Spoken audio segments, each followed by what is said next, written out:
Dumelang kaofela. Welcome everyone. Welcome to my channel Serurubelecreations. Today is intuitive talk, and I just want to share some of the inspirational messages that I'm getting from spirit, and I'd like to thank your guides, my guides, for making this possible and for us to share the space. So welcome. And today's topic that I'll be delving into is all about the inner child. This is about the wounded healer, and this is also about just finding the gifts within those two aspects where you relate to as a wounded healer, or there's some inner child healing that needs to happen. So these are two aspects that I am very passionate about, and I will tell you why. Firstly, to explain the wounded healer. The wounded healer, it's it looks at a situation where you are a gifted person, but you also have some scars, and this also links back to the inner child healing, meaning there are certain things that have shaped you to be where you are, experiences, programmings, and all those things that have hurt the inner child, have hurt the healer within you. But within that chaos, you were able to find yourself, or you were able to find your true calling, or your passions, and that's why I'm saying I'm very passionate about it, because it means if people are starting to heal at a very deep level, they get to also experience themselves, awaken something that has been lying dormant or has been hidden by these aspects, or these shadows of the inner child trauma, and the wounded healer. So this is the topic that's very close to my heart, because even for me, this is a realization to say, within the pain that I've gone through, or within the experiences that have shaped and caused so much pain in my life, that's where I found my healing, or where I found my true passion, or what I came here to do. I think everybody came here to expand, to evolve, but also experience all these things and learn from them and heal from them and build from them. We are all set to do that, but sometimes, just like in my case, it comes as a calling, because many of us have um, ignored these aspects of ourselves. That's where the shadow self, or the shadow work, comes in, where you look at your scars and you look at all the other things that you despise about yourself. Look at them. We all know them, we all know they're there, but we just don't pay attention to them. And this is where the shadow self work comes in, where we're not saying we need to dismiss, or we need to change, or we do need to change, but we don't need to look at them as negatives, or look at them as a hindrance, but they come through so that we can evolve from that state and into a different state of being. So this is what I want to change, to work with. These are the energies that I want to work with. Hence I talk about inherited emotional trauma, and our own emotional traumas and blockages that just need to be transcended, or transmuted, into the energies that do benefit us and others. So looking at the shadow work, we look at what are the things that people have told you or told you about, and have constantly, or it's something that has constantly been in your life, that I'm this person, but it's actually a negative trait, to say you're an angry person, or you're very negative in general, and knowing those things about you, do you believe them? Whether you choose to believe them or not, it's an experience that someone is having about you, and it's an experience that also that it's a story that has been told whether by you or others, but it's something that has been constant in your life, and we try to make excuses for it, we try to hide it, we try to pretend like it's not there, or when it does show up, we act like nothing happened, but it is always there. The shadow, like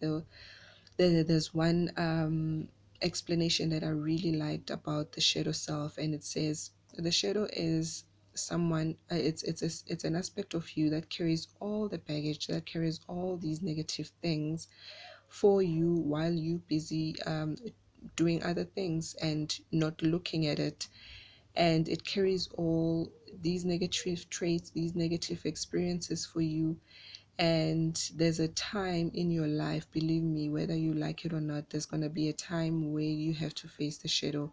And when the shadow comes back with all the baggage that it has carried for you and throws it at your feet and tells you, look at it, look at all this mess, look at all these things, it will come through as tower moments, it will come through as negative life experiences or situations that are just not that nice, and you will be forced to look at those things, whether it's looking at them at once or one at a time, but they always there, and you'll have to look at them. So this is the work that I do, where I look at these energies. I help people to look at these energies. I help people to look at these things that they are afraid to look at, or they are scared, or they just don't believe that they're there. They don't want to believe that they're there.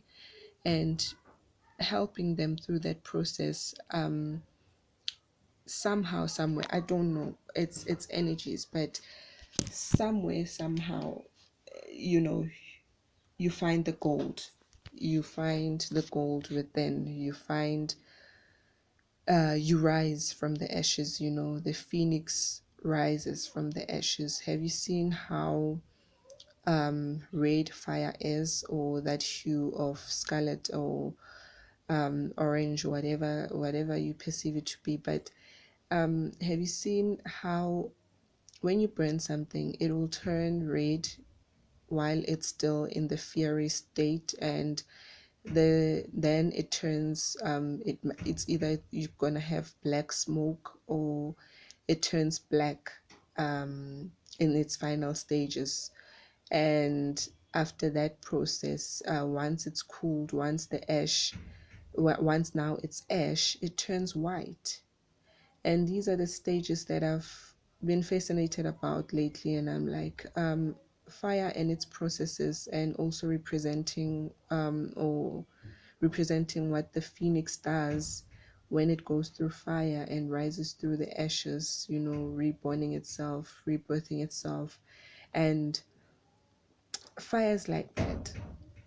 It turns from red, it goes to black, and then it turns white, eba molora, and molora generally is white. Ash is generally white, it can take other hues and whatever, but it's generally really white. So this is the pure state of going through the fire, looking at these things, and rising above, rising above those circumstances and those challenges. And yeah, this is what I work with, but I'm gonna expand on another video, talking more about things like things about creation, creating your own environment, what you want to see in the world, and just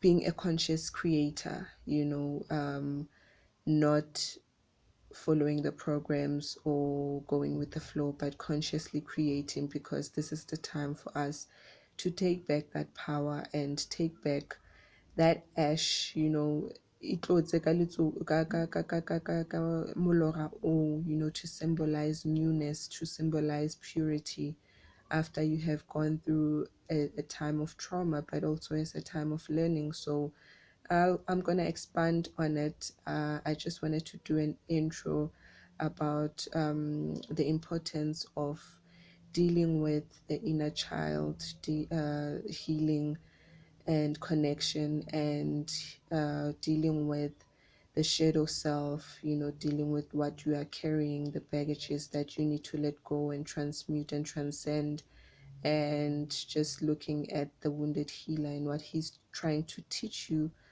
on you to be better, on you to find yourself, your true self, and not just going with the flow.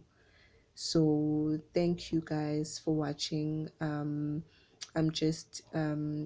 thinking of doing a video actually, or do a reading while we delve into these situations, delve into these issues that I think are very needed at this time, because as people we are going through the most, as I said, and we just need healing on a deeper cellular karmic level. And that's what I'm here to do. I'm also here to heal myself, and I'm also here to help you in your own personal healing space. So please join me again as I do another video, and we delve into these situations, we delve into these issues, and just transmuting them, guys. The time is now. Thank you for listening, and see you next time. Love you all. Bye.